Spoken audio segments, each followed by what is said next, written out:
Time now for your forewarned weather with Cedric Haynes.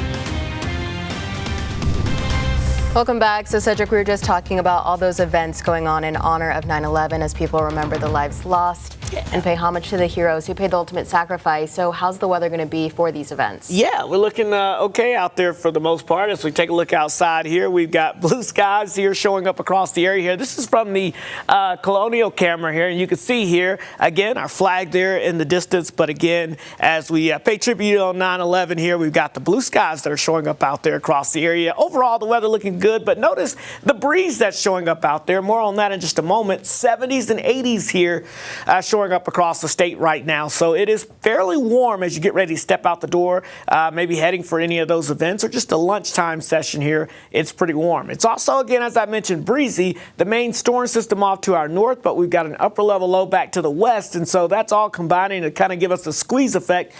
But we're not seeing a lot of moisture. Most of that is around us here in the Beehive State. With that being said, we're just now starting to see with some daytime heating a couple of pop-ups here in the mountains as you get again towards portions of Duchesne County, over towards portions towards the east there as you make your way towards Vernal.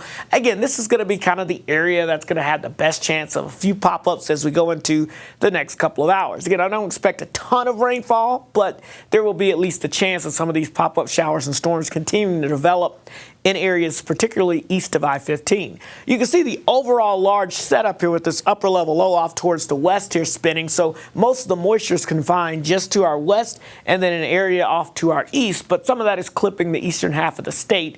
And that's why we'll be seeing that chance of an isolated storm. But for most of us, it's just sunshine and gusty winds. Now, speaking of that chance of an isolated storm, despite there not being a lot of those storms popping up today, we're going to be adding in some of the heat and we're going to have this wind energy in place. And so we could see an isolated storm that could become strong with those gusty winds close to 60 miles per hour. That would be, again, for far eastern portions of the state as you get close to the Colorado border there from Vernal down through Moab and Blanding. Again, not widespread, but there is that chance or one or two of those isolated storms firing up. So Futurecast will show us here as we go throughout the afternoon hours here. Again, right now we're starting to see a couple of those pop-ups developing. We'll see a few more of those, and notice the location. Duchesne County really being highlighted there, but really over towards portions of Castle Country, the Uintas, you're going to have that chance. For most of us, these red lines indicate gusty southwesterly winds and mainly dry conditions. Notice we could see an isolated shower pull back into the Wasatch Front maybe later this evening and tonight, but the best chance of rain will definitely be in the mountains to the east. Now, as we go into your Friday, that will still be the case, but you'll see more moisture beginning to stream in as this upper level low pressure is on the move a little bit, so that's going to lead to a slightly better chance and better coverage, I think, of these storms across eastern Utah and a few more of these here up and down Castle Country into the Uintas as we go into the afternoon hours. So there's a little bit more coverage, and I think it becomes more widespread.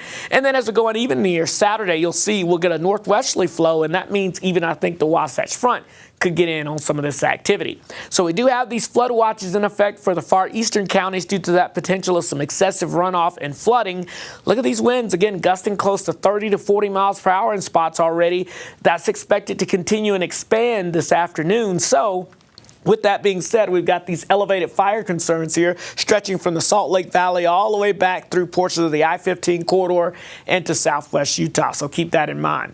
We're looking at temperatures in the mid-80s here along the Wasatch Front with partly cloudy skies, maybe an isolated shower, mainly east of the city.